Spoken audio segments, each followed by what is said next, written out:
Alors nous sommes mardi, on est le 19 qui se lève et nous sommes arrivés d'Af Nun He de Nida Nun He.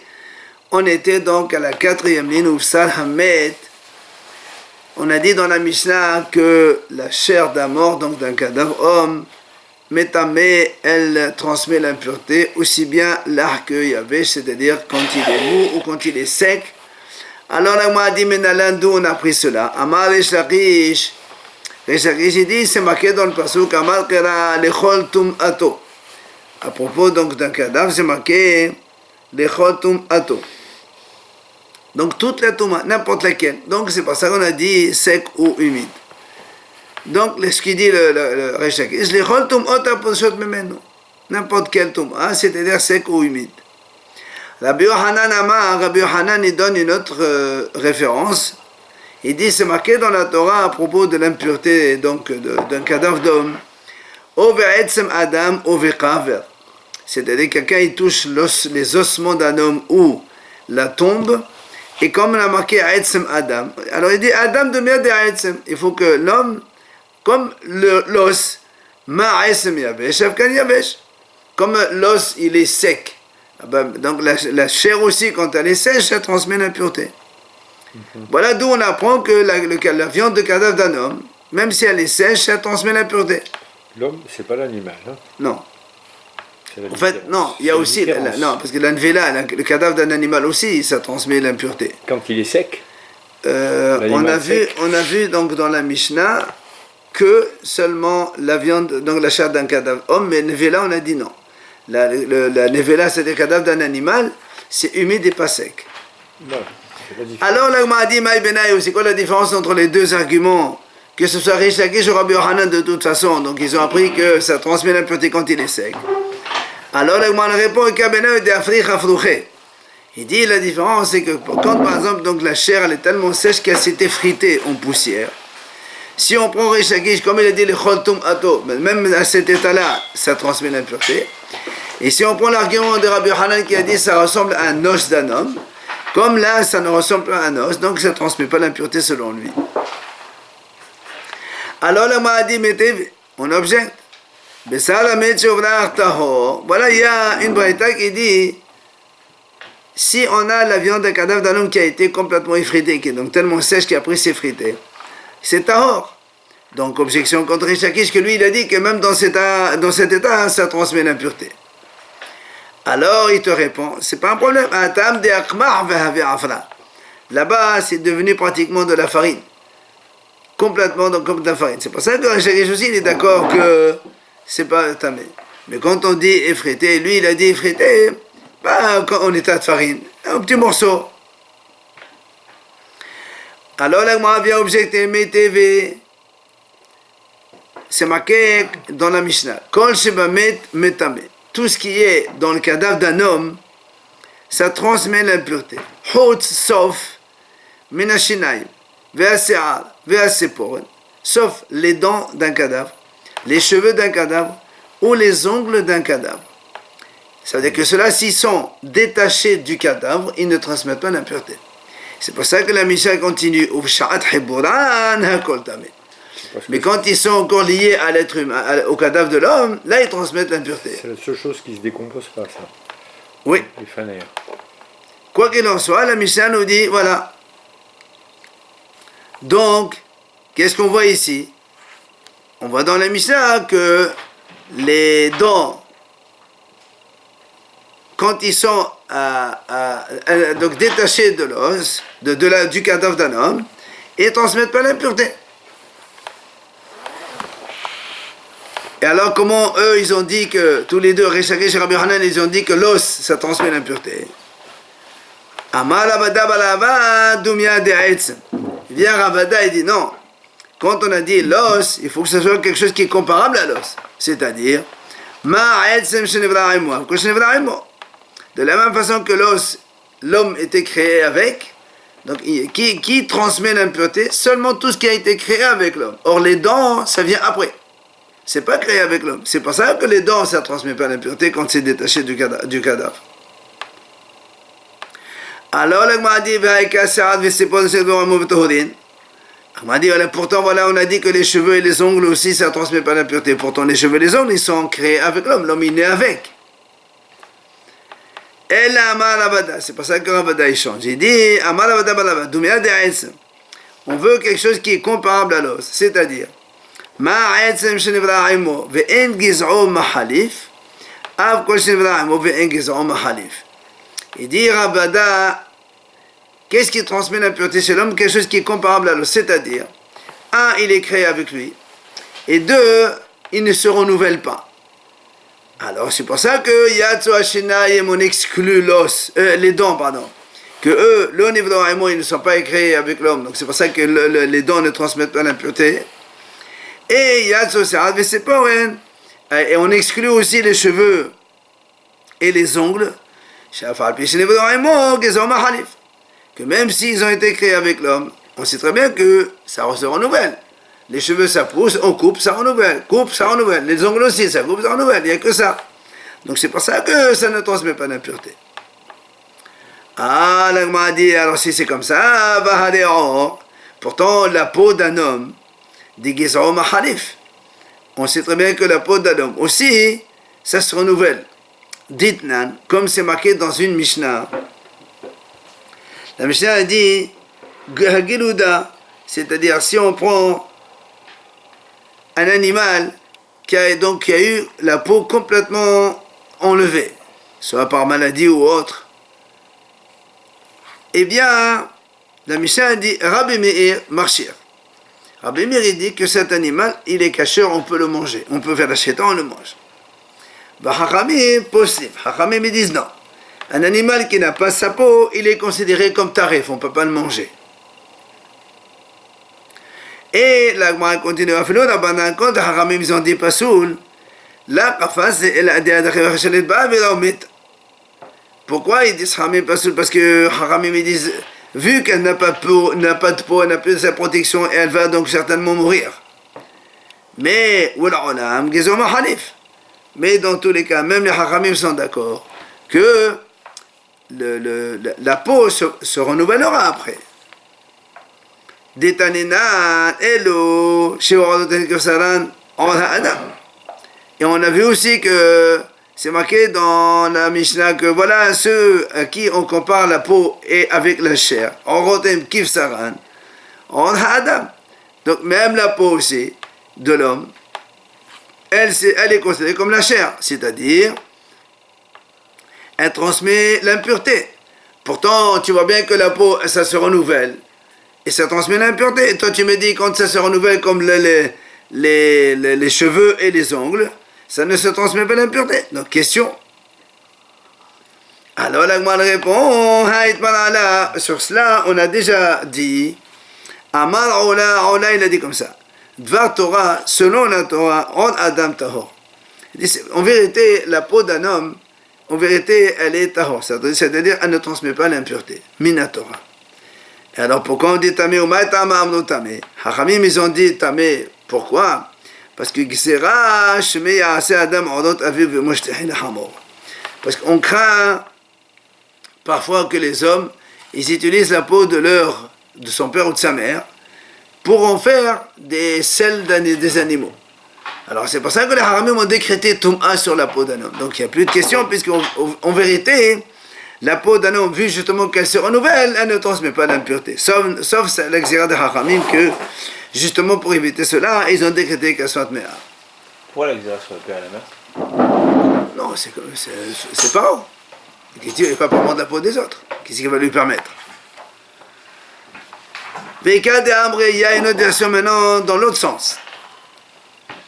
Parce que quand on a répondu que le cheveu et les ongles, comme ils se renouvellent, alors ils sont purs, ils ne transmettent pas l'impureté. Alors il y a une version qui dit comme ça, voilà, la peau, ça ne se renouvelle pas. Ils ont dit que si un animal il a donc complètement, il a été donc enlevé sa peau, il est pas sous tarif, on ne peut pas le manger. Et même Rabbi Meir, que lui, il a dit non, c'est caché, on peut manger cet animal. Là, et Rabbi Meir, quand il a dit caché, tout simplement parce qu'il pense que quand la peau n'y est pas, L'animal a perdu toute sa peau. Eh bien, la chair qui est en dessous, elle va durcir, elle va redevenir comme la peau, et l'animal va vivre avec. Mais dans tous les cas, on a mis les Mahalif. Et dans tous les cas, ils pensent que la peau ne se renouvelle pas. Et Allah, il a dit, justement, on a dit maintenant que selon la Torah, la peau d'un homme, elle est tahor. Alors, donc, tu vois bien que Ravada, quand il a dit tout ce qui se renouvelle ne transmet pas l'impureté. Voilà, ici, il ne se renouvelle pas. Il transmet l'impureté. Plutôt, il ne se renouvelle pas, mais il transmet. Et il est tahor, c'est-à-dire que s'il se renouvelle, il est tamé. Alors, on répondit non. Quand on il a dit que la peau d'un homme, elle est tahor, c'est sur la deuxième partie de la Mishnah qu'on a vue, nous. C'est-à-dire, la Mishnah, elle a dit comme ça. Au début, on a parlé justement que on a dit tout ce qui sort d'un homme, c'est tamé, sauf les cheveux, les ongles et les dents.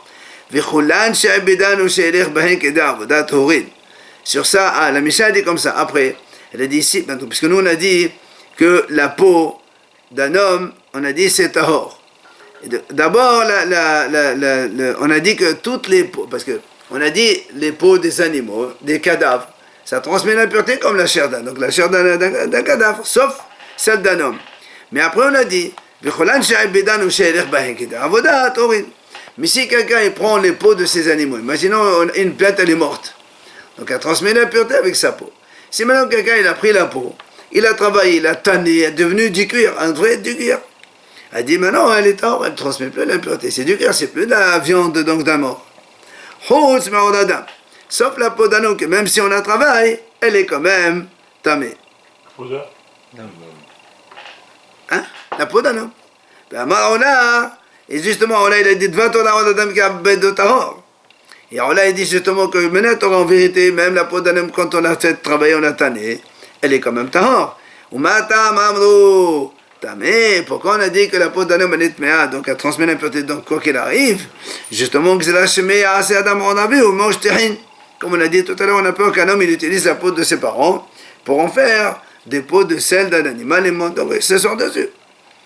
Et donc, donc tu vois bien maintenant, on vient de voir que la viande qui sont mahalif, ça veut dire que ça se renouvelle, et pourtant c'est tamé. Et toi tu as dit que quand quelque chose se renouvelle, il est tahor.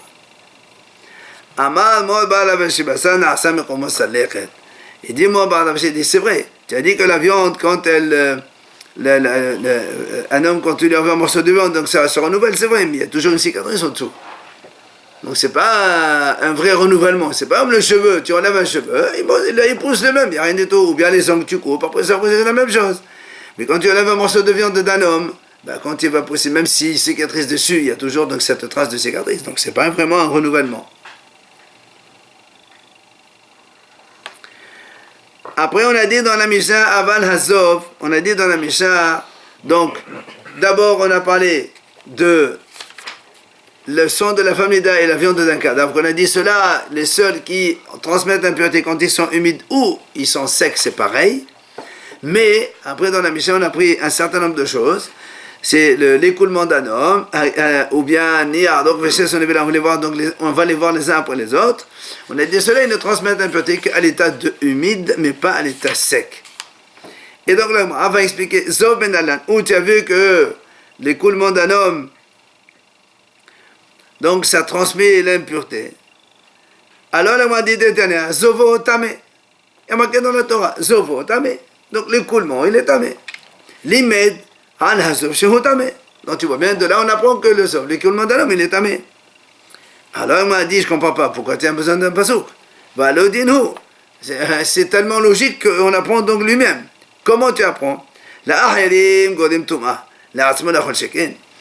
Il m'a dit, quand un homme il a un écoulement, l'homme lui-même il devient tamé. Alors si l'écoulement provoque que l'homme il est tamé, forcément que l'écoulement lui-même il transmet l'impureté, ça va de soi. Donc j'ai pas besoin d'un pasouk pour cela. Alors elle m'a dit non, tu as quand même besoin du pasouk, pourquoi? Parce que c'est pas forcément quand on transmet l'impureté quelque chose, nous on est impur. Il y a un canon, c'est Sa'id HaMishtaleh, on a déjà vu ça. Le Sa'id HaMishtaleh, donc celui qui va prendre le bouc le jour de Kippour pour l'amener et le faire dégringoler sur la montagne. Chez Gorem Tum'a La'ahedim Be'azmotao. Le bouc lui-même, il ne transmet pas l'impureté. Mais il y a marqué dans la Torah, celui qui envoie, qui amène le bouc du Sa'ir, le monsieur, il est tamé. Donc tu vois bien que le bouc, il n'est pas tamé, mais le monsieur, il est tamé. Donc, donc tu ne vas pas t'étonner, même si, c'est pas ça, même si tu me dis qu'un homme qui a un écoulement, l'homme lui-même, il devient tamé, je peux dire que l'écoulement en soi, il est tahor. C'est pour ça, c'est pour ça qu'on a besoin du passouk pour dire, comme il y a marqué dans la Torah, Zovo tamé, l'écoulement, il est tamé. Donc, c'est lui, la Torah qui le dit, il met dans la zone chez tamé. C'est pas quel rapport. On a voulu raisonner que il transmet la pureté, mais lui-même, il n'est pas impur.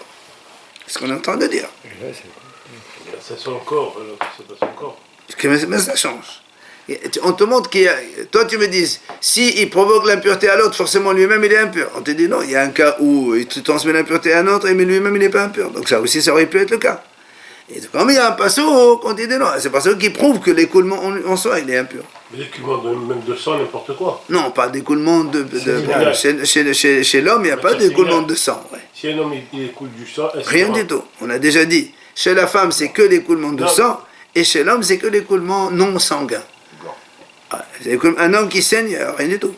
Blanc, c'est-à-dire, par exemple, de la salive. Pas sang. Alors, on m'a dit, très bien, tu m'as dit qu'on apprend que l'écoulement d'un homme, donc, il est lui-même tamé, il transmet l'impureté.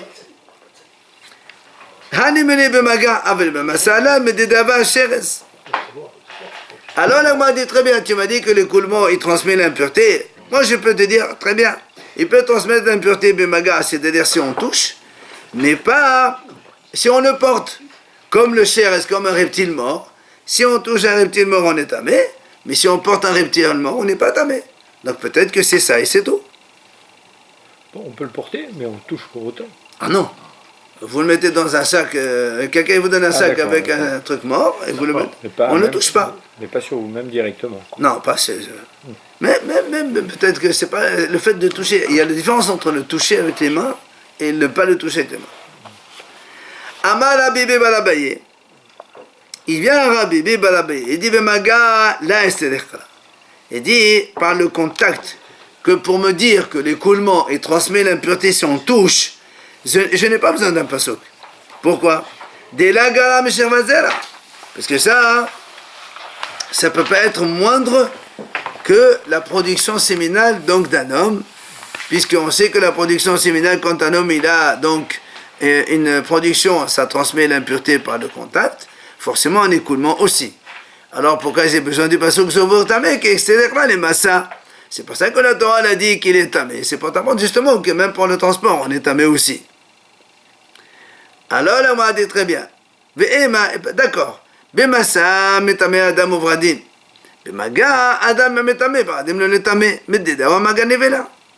On m'a dit très bien, je peux te dire que l'écoulement donc d'un homme, d'accord, tu m'as dit il transmet par le contact et par le transport, c'est bon. Maintenant, je peux te dire que par le transport, il transmet l'impureté à l'homme et à ses vêtements aussi.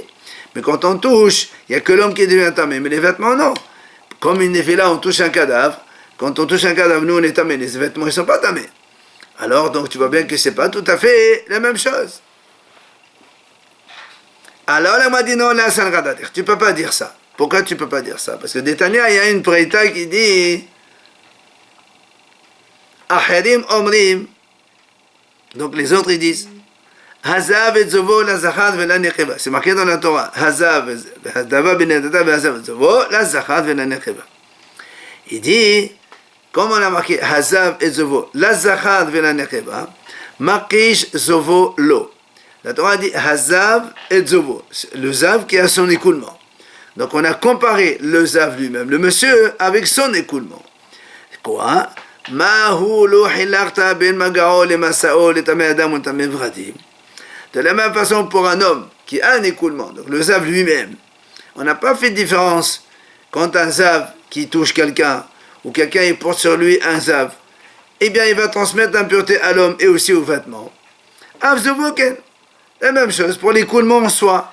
L'écoulement lui-même, qu'on le touche ou qu'on le transporte, on est tamé, aussi bien l'homme que ses vêtements. Très bien, là on a dit parfait. Si tu as appris de ce pasouk-là, comme quoi le zav, le monsieur qui a l'écoulement, et son écoulement, ils sont égaux, alors je n'ai plus besoin du premier pasouk quand on a demandé au début qui t'a dit que le zav il est tamé, tu m'as dit zovo tamé. J'ai plus besoin de ça maintenant. C'est pour ça qu'on m'a dit zovo tamé la malé. Pourquoi donc tu as besoin de ce pasouk? Amar Rav Yehuda mediskalta. Il vient Rav Yehuda, il dit comme ça, Estérich, on a besoin de ce pasouk, le premier qu'on a cité. Pourquoi?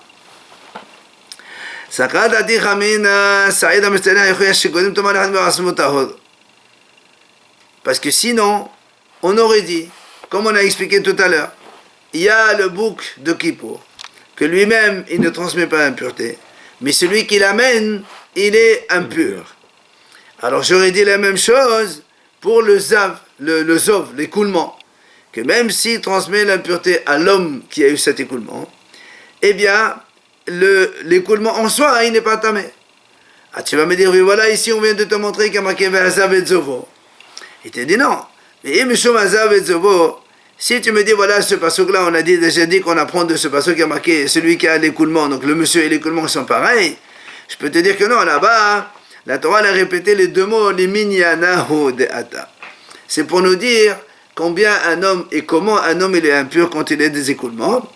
Zov had, zovo tarté, ou vashlishi arshé la hamanal neqiva. C'est pour nous dire donc quand il y a un zav, un seul écoulement, il est tamé.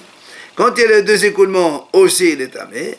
Mais au troisième, il est comme une femme. C'est-à-dire, il est hayab d'amener un korban après les 7 jours. Donc tu vois bien que ce passouk, on a utilisé pour autre chose. C'est pour ça qu'atav da hamana zovotamé. Donc c'est pour ça qu'on était obligé de garder le premier passouk zovotamé, de là-bas où on a appris que l'écoulement en soi, il est tamé. Alors on m'a dit, maintenant qu'on a ce passouk-là, que l'écoulement est tamé, on apprend de zovotamé. Alors ce passouk, le deuxième, on fait notre dracha comme on a dit tout à l'heure, que ça transmet l'impureté aussi bien par le contact que par le transport, aussi bien l'homme que les vêtements. Deuxième cas, on a vu dans la Mishnah, Veharok, le crachat. On a dit donc le crachat d'un zav, il est métamé. Il transmet l'impureté uniquement, on a dit, quand il est humide, mais pas quand il est sec. Là aussi, l'Agma a dit, Minarok, Minalan, où tu as vu que le crachat d'un homme, ça transmet l'impureté. Détania, la Breta a dit comme ça. C'est marqué dans le pasuk, Vechi Yarok. Il y a marqué Vechi Yarok Hazav Batahor. Alors il y a marqué, donc si un zav il crache sur un homme tahor, il faut qu'il se lave les vêtements, il est tamé, etc. Alors tu vois bien que quand un homme il a du crachat, donc un zav il a du crachat, son crachat il transmet l'impureté. Alors là on m'a dit, est-ce qu'on va dire, même si le crachat ne touche pas la personne, il est quand même tahor, ça veut dire un homme, un zav il te parle, il crache devant toi comme ça par terre, est-ce que là aussi il est tahor? Ah, tu vas me dire quel rapport? Tamodoma batahor. On m'a dit non, comme il y a marqué batahor, c'est-à-dire achiga batahor. Il faut que ça touche l'homme. Si ça touche pas, il n'y a pas d'impureté. Pourquoi il fait ça? Hein? Pourquoi on n'a pas de ça? Tu vas le voir tout de suite après. Mais l'homme qui crache, lui, est-ce qu'il est tamé? Ah non, il faut que ce soit un zav. Un homme, il n'est pas tamé. Sauf le s'il zav. est zav, comme il est tamé, tout ce qui sort de lui est liquide, les crachats, on va voir les salives, l'écoulement nasal, l'urine, d'accord, tout ça, pour un zav, c'est tamé, on a déjà dit. Alors, on m'a dit, justement, d'accord, tu m'as dit le crachat, donc, il est tamé chez un zav. Alors, on m'a dit, Alors les glaires et l'écoulement nasal et tous les liquides qui sortent de l'homme, d'où on sait qu'eux aussi, s'ils sortent d'un zav, ils sont aussi tamés.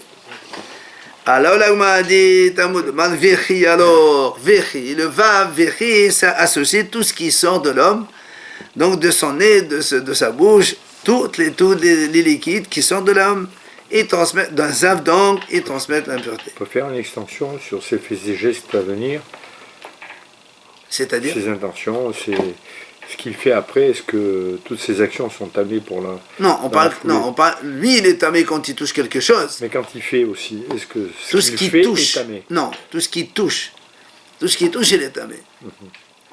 Amar mort, on a dit tout à l'heure, même si le crachat il touche pas la personne, peut-être ce serait tamé. La dit qu'est-ce que tu racontes? Mais Khatidi, comment tu peux me dire que un crachat sans toucher l'autre il est tamé? Où tu as vu ça que... Alors il m'a dit pourquoi? Oui, on a vu un cas pareil. Ça quand tu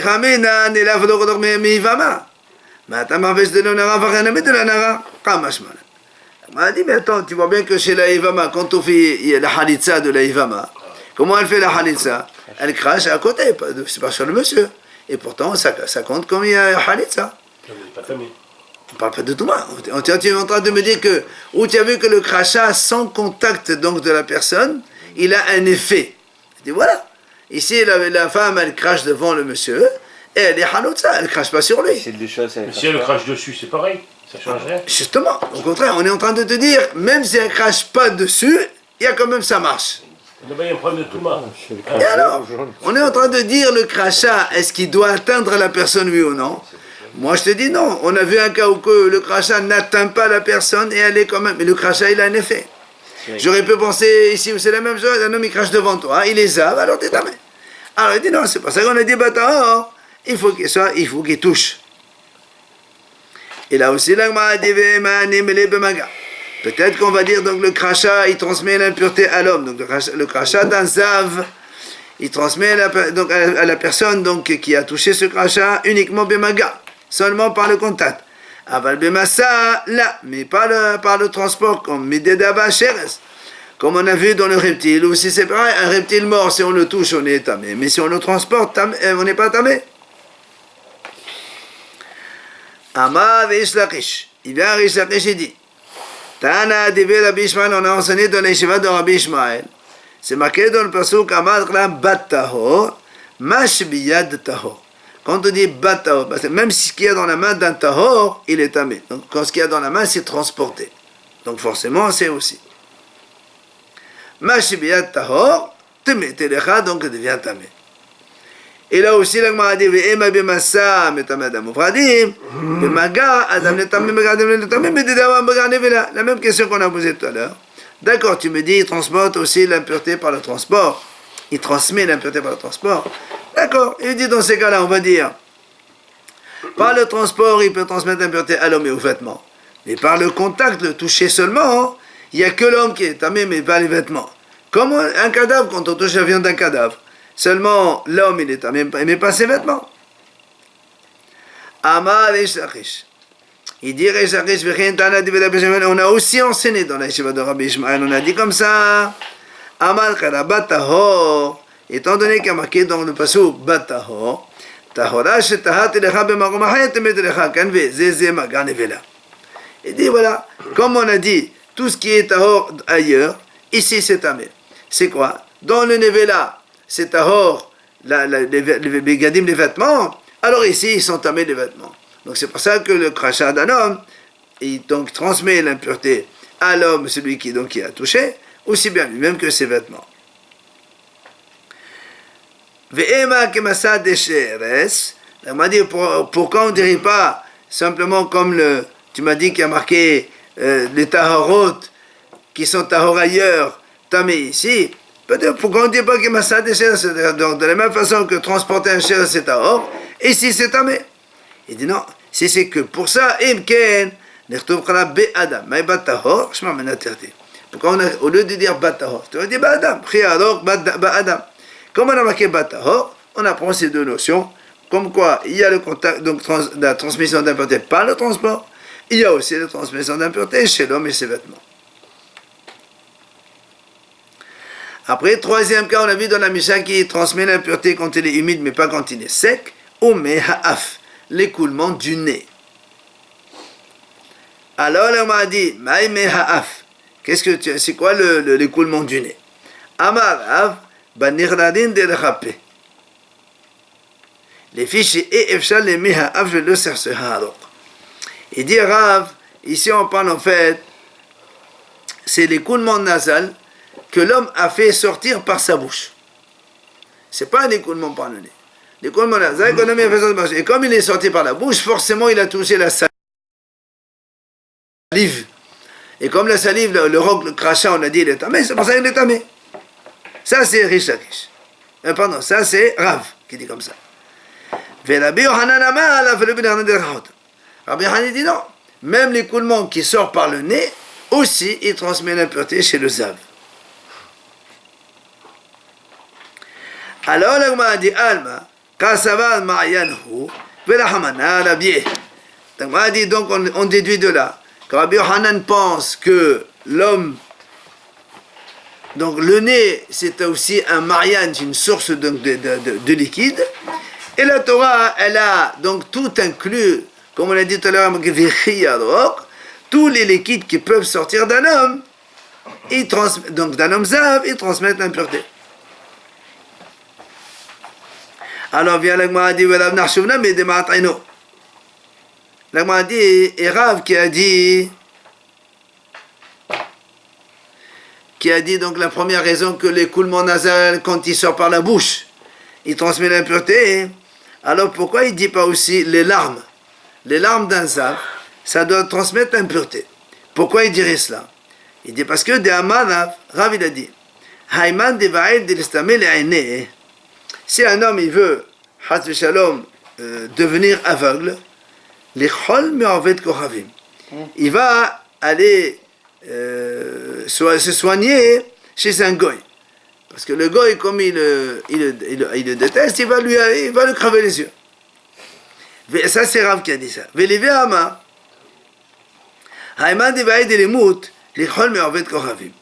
Lévi lui, il dit comme ça, si un homme il veut mourir, il n'a allé qu'à se soigner les yeux chez un goy. Parce que le goy, qu'est-ce qu'il va lui faire? Il va lui mettre du poison dans l'œil et ça va le tuer. C'était à l'époque où les goyim, il y avait la haine donc du juif. Et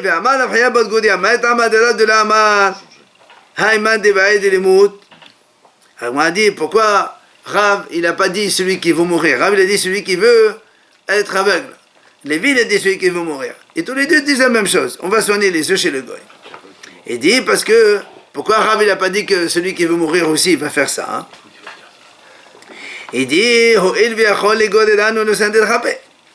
parce que Rav il pense que même si un goy il te met les poisons dans les yeux, comme Rav il a dit que l'écoulement nasal seulement il sort par la bouche, alors il pense que dans les yeux aussi il va sortir par la bouche. Alors dans ces cas-là, pourquoi Rav il n'a pas dit que les larmes aussi c'est tamé? Alors la Gemara répond Rav, elle m'a dit c'est vrai que tu dis que le poison que on met dans les yeux il va sortir par la bouche, d'accord, mais l'arme elle-même elle ne sort pas par la bouche. C'est pour ça que selon Rav les larmes c'est pas tamé. Tashema l'Agma vient de poser une question. Tisha mashkin hazab. Le zav il a 9 sortes de liquides qui sortent de lui. Et l'Agma a dit comme ça, c'est marqué. Hazia, 1, la transpiration. C'est comme un petit peu comme un dupu, un peu qui sort de ses boutons, de ses plis, un truc comme ça. Et les excréments, donc. Ces 3 choses-là, transpiration, le pu et les excréments, tehorim miklu. Ils n'ont aucune impureté. Même si c'est un zav qui a ces 3 choses-là, et ça touche quoi que ce soit, ça ne fait rien du tout. Deuxième, donc ça c'est les 3. Donc premier cas. Deuxième cas, dim'at ayno, les larmes de l'œil. Vedam magefato, le sang d'une blessure. Vehalav ha'isha, et le lait d'une femme zava. Ces trois-là, metame'in tomat mashkin bedve'it. Donc, ils transmettent l'impureté comme un liquide habituel. Quand ils ont le minimum, volume minimal de l'évérit, ils transmettent l'impureté. Aval, mais, Zovo.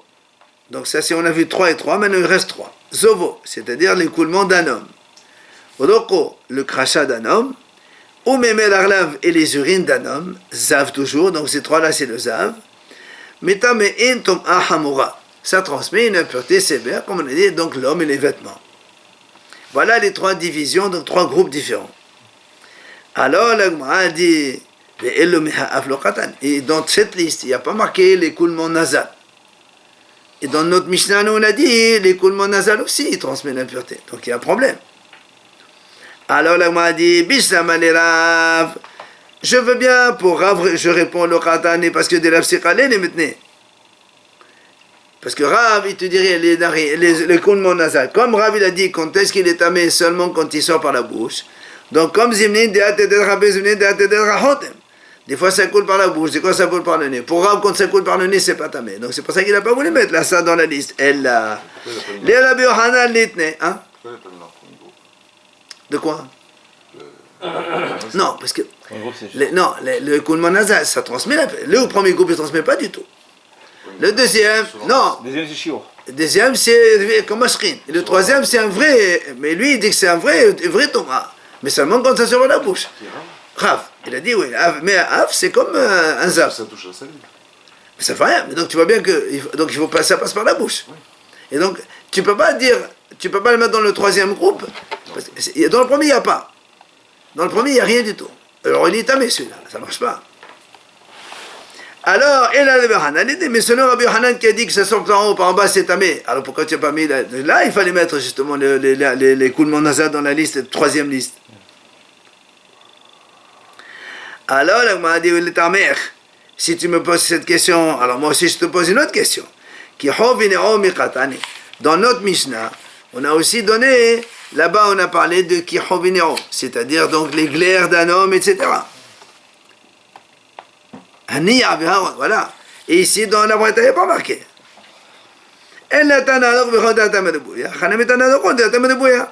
Donc c'est pour ça qu'il dit, comme il a marqué le crachat, tu inclus tout le reste. Là aussi, quand on a marqué ici, ça, donc c'est inclus tout ça. Alors, là, on a dit, parce que quand on a dit les larmes des yeux et les plaies des blessures et le lait de la femme, ça transmet l'impureté comme un mashkin, comme un liquide. Alors, où tu as vu ça, que ça transmet l'impureté comme un liquide? Il dit, les larmes des yeux, le passage il dit comme ça, avec les larmes, tu les as abreuvées. Donc, tu vois bien que les larmes, ils ont le statut de mashkin. Le sang de la blessure, il y a marqué le sang des cadavres, il boira. Donc, tu vois que le sang, ça se boit, donc c'est un liquide. Ça veut dire que tu le tues ou que tu le blesses et tu le fais sortir du sang, donc ça a le même statut.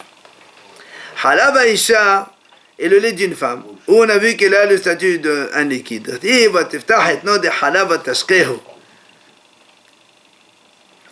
À propos de Yael avec Sisra, c'est marqué là-bas, hein? Elle a ouvert donc, on parle bien de ça, c'est ça. Donc elle a ouvert donc une outre de lait, elle lui a donné à boire, donc tu vois bien que le lait ça s'appelle mashké aussi. Maintenant, tu vois, tu as dit que les urines d'un zav, ça rend tamé comme le zav lui-même. Où tu as vu ça? Détania, la vraie a dit comme ça, c'est marqué dans la Torah Zovo tamé Vezot. La Torah dit comme ça. Les urines en elles-mêmes, elles sont déjà tamées, non? Ah non, pas du tout. Pas du tout. Ah, non. Le passage qui dit comme ça. Vezot teyetum ato bezovo. D'abord la Torah dit zovo tamé. Après il y a marqué Vezot teyetum ato bezovo. Pourquoi tu as dit Vezot? Le rabot me met dans le toma. Donc c'est pour inclure les urines. Donc un zav qui urine, l'urine a transmis l'impureté si quelqu'un y touche ou il la porte. Est-ce que le sang il est inclus dedans maintenant? Non, on a dit non. Et le sang de la femme, on a dit la blessure. Non, on parle ici d'écoulement par les organes génitaux. L'écoulement d'un homme, si un homme il a du sang qui coule de son organe, il n'est pas tamé. c'est que l'écoulement blanc. Et la femme, c'est le contraire. On a déjà vu ça avant au tout début, on Non, l'a je dit. sais, je précise. Valodin, on l'a dit. Là, on m'a dit, pourquoi tu as besoin d'un pasouk pour inclure les urines? Oumalok, haba, mais ma comme ta, hola, tamé. Mais là, là, ma ben, me comme Thomas, et nous dit, mais, là, on m'a dit, attends, je comprends pas. Tu as besoin d'inclure les urines. Si déjà le crachat qui vient de la bouche, que la bouche c'est un organe qui est pur, il n'est pas impur. Et pourtant, on a dit que c'est métamé. Les urines qui sortent de l'organe génital, où là-bas il y a la toum'a, a fortiori qu'elle est tamé. Alors pourquoi tu as besoin d'un passou? Alors on m'a dit non, il n'y a pas de kalvahom ici. Pourquoi? Parce que tu vois bien le sang, quand un homme il a du sang qui saigne par son organe génital, justement. Tu vois bien, il sort d'un organe tamé, mais le sang il est tahor. Donc aussi je peux te dire, l'urine aussi c'est pareil, même si elle sort d'un organe qui est impur, l'organe génital de l'homme, elle peut être tahor. C'est pour ça que Talmud,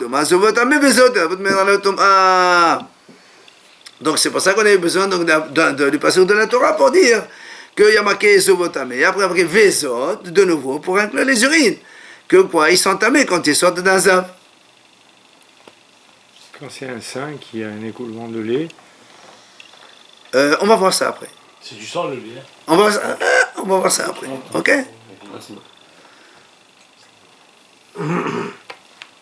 Voilà, donc on a inclus que les urines, donc ça transmet l'impureté à partir du pasouk.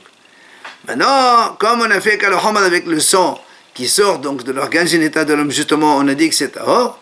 Donc on verra après pourquoi la Gemara va nous dire la suite. Pourquoi donc il est tahor. ok.